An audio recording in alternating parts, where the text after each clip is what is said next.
No coração sombrio de Jerusalém, quando ainda restavam sombras da madrugada, uma cela de pedra guardava um homem cujo nome havia se tornado sinônimo de medo. Ali, entre correntes, frio e escuridão, respirava um prisioneiro que aguardava o nascer do sol.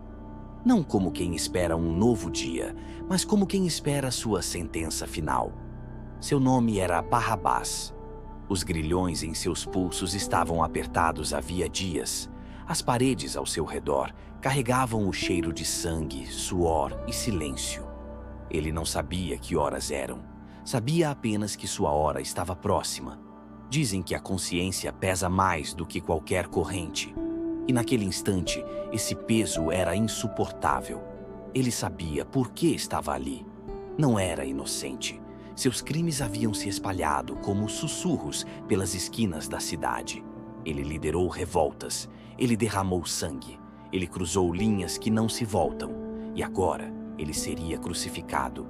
Imaginava os pregos, o martelo, a dor, o escárnio da multidão, a agonia que se estende até que a morte, enfim, leve embora o último suspiro. Mas mesmo para alguém como Barrabás, existe algo que ele não poderia imaginar.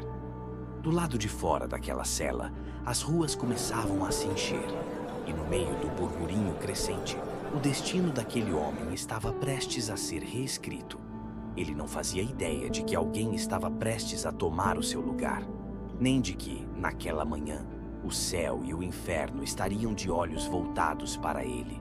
Apenas mais alguns passos, e a história daria uma reviravolta tão grande que até mesmo o seu nome, Barrabás, ecoaria pela eternidade.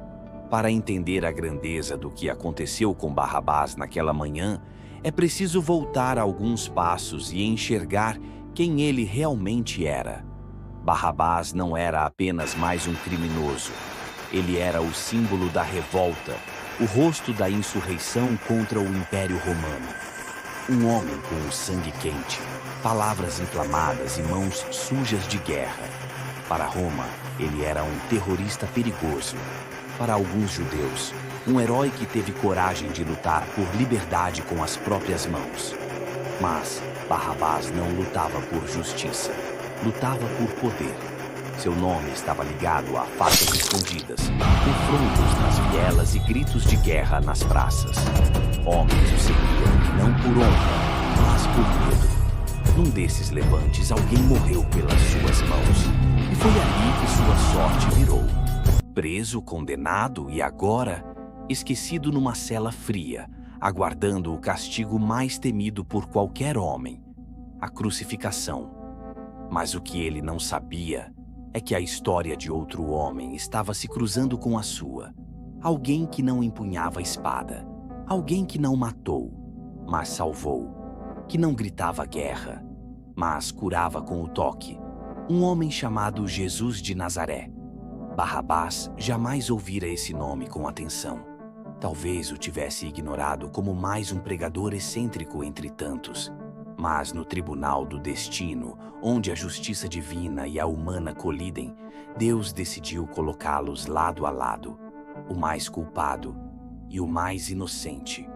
A partir desse encontro, o mundo veria uma decisão que mudaria tudo, porque em breve, um deles seria solto e o outro crucificado. Naquele mesmo amanhecer, enquanto Barrabás mal respirava em sua cela, o governador romano, Pôncio Pilatos, já estava diante de uma multidão inquieta.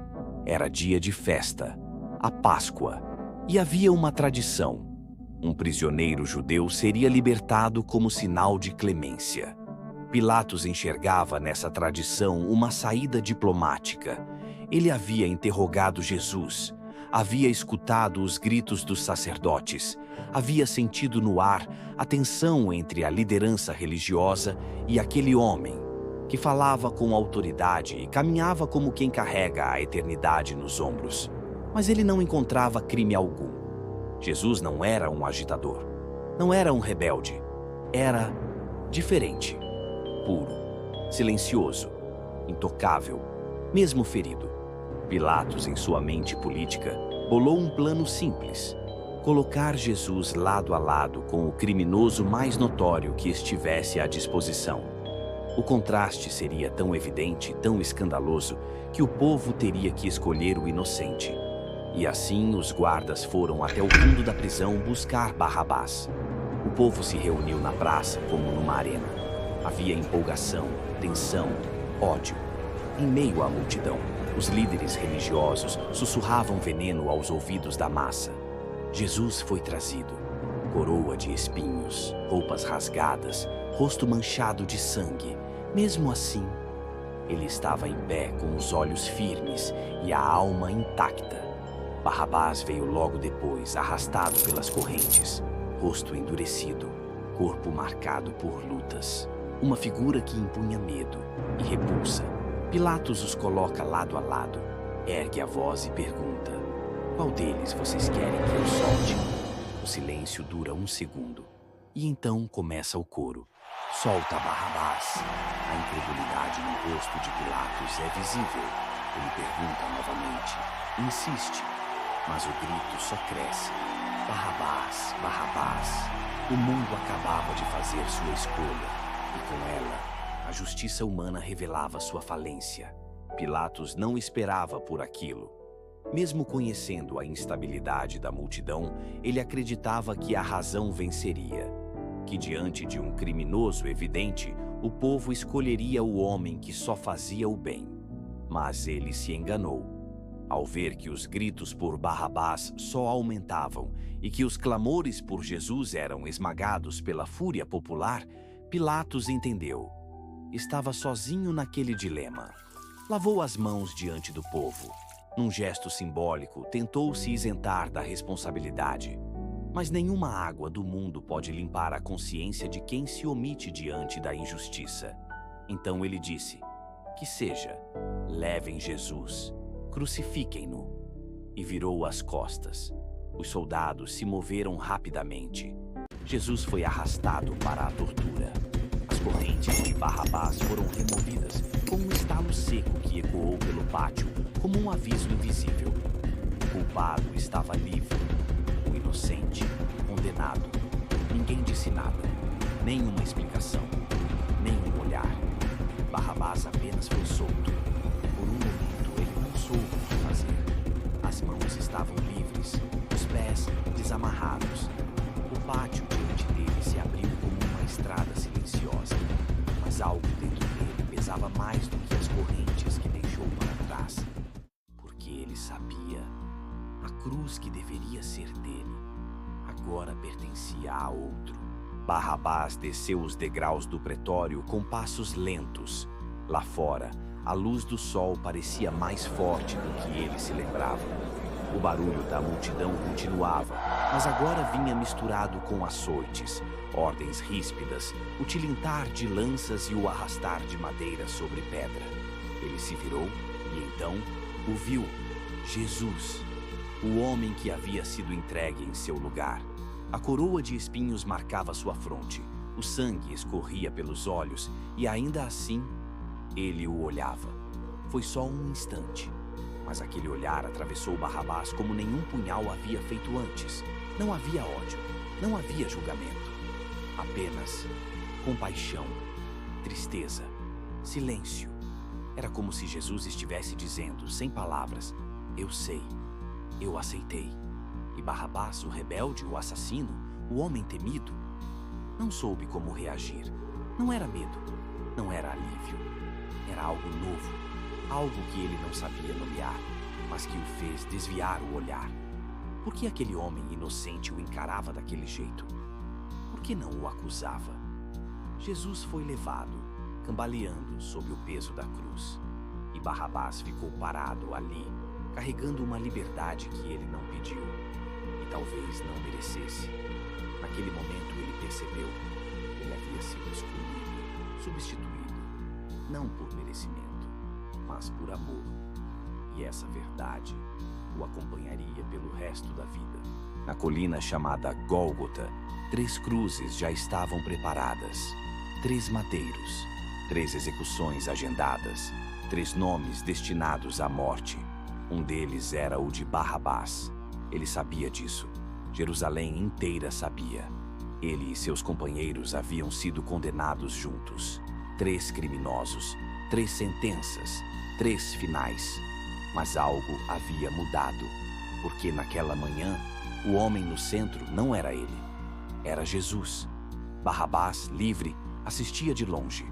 Via os soldados cravarem pregos nas mãos que curaram leprosos. Via o sangue escorrer da testa daquele que orou por seus inimigos. Via o povo zombar. E o céu aos poucos escurecer. E ali, em silêncio, ele reconheceu: aquela cruz era minha. Ele não entendia teologia.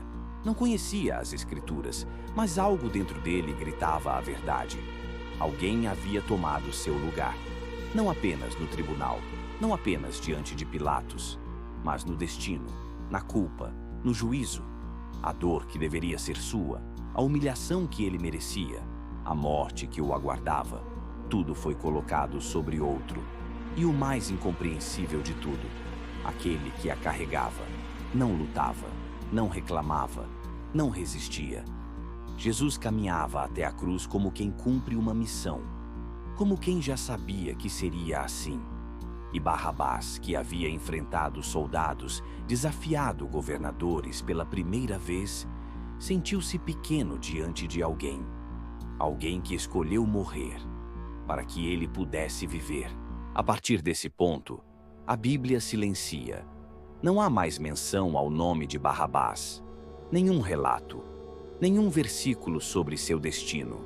Ele desaparece da história, como uma sombra que passou rápido demais diante da luz. E isso levanta a pergunta: o que ele fez com a liberdade que recebeu?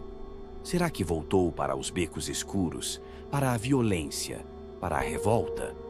Ou será que, ao ver o sangue de Jesus cair no chão, sua alma começou a mudar? Ninguém sabe. Talvez ele tenha seguido Jesus de longe. Talvez tenha chorado escondido, sem entender por quê. Talvez nunca mais tenha dormido em paz. Ou talvez tenha se tornado um homem novo, em silêncio. O que sabemos é apenas isso. Ele foi solto. Ele foi perdoado.